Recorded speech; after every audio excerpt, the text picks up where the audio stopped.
I mean, the prostitutes collective have been quite vociferous about this, saying that, in fact, there's a danger that you glamorise. Yeah, I know, and a lot of people get into this because of drugs, because of poverty, whatever. Well, no, I mean, the side that we see is, you know, it's very different. It's sex trafficking, as we know, drug-related problems, and murder, and all of that stuff. And it's a very, very different take, and it's one woman's story. But you know, it does make me nervous being part of something like this, because it is quite a controversial subject matter. And were you warned off it by any of your friends? By everyone. Really? Yeah. What did they say to you? My closest friends were worried and concerned about what, you know, the nature of the show, what it would do to my soul. They were thinking, you know, how can you be part of that every day and come home and feel clean? I didn't feel that clean for a while, you know. I mean, it's quite full on, and it's quite an alien world, well, completely alien world to me. So it's quite hard to fathom. And how do you? I mean, you've done nude scenes before, but I mean, there's a great degree of nudity, and it's full-on bonking in this, isn't it? It is. No, you're right. Let's not be shy. No, let's not dance around this subject. Let's not dance around. So I mean, that full on. I mean, how difficult was that for you to do? Really difficult. Yeah, but like I said before, it's amazing how normal those things become. You know, I hope that doesn't sound rude, but it's funny, you're stood there in your underwear and it's all it just makes you feel anxious, really anxious. And then towards the end of the shoot, you're like, no, you know what, I don't need the dressing gown. I'm quite happy just to sit here. I just need to just chill out for a moment. And, you know, it's... But it's you know, it's strange. It's an extraordinary job. That boy that you met there in the bar, Daniel.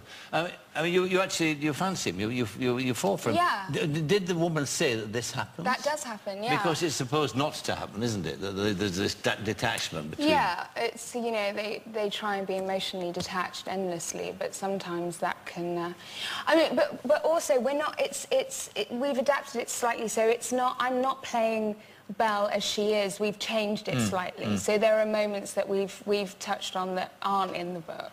Quite obviously, these girls, and we're talking about these girls who operate at the top end of the market, they've got a very they're very aware of their body image. They're not ashamed of it. They're quite the opposite. They're body confident. That's right, the body. What about yourself? I mean, that again, it would seem to me would surely be a problem you'd have to overcome in this, particularly having read your autobiography, which came out last year.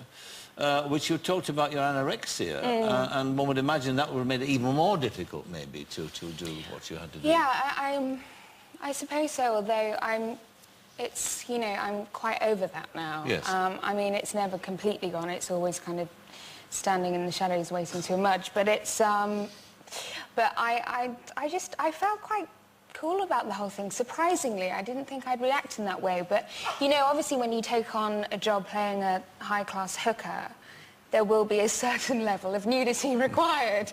So you just have to deal with that in the early days, you know. Yes. And then you get quite used to it, and then you're like, woo, look at me, I'm naked. It wasn't quite like that. That's an exaggeration. Going back to that anorexic story of yours, I mean, that was when you were in the pop industry, wasn't it? Yeah. And why was it? Why are you able to rationally? You say you're through it now, so you've thought about it quite obviously.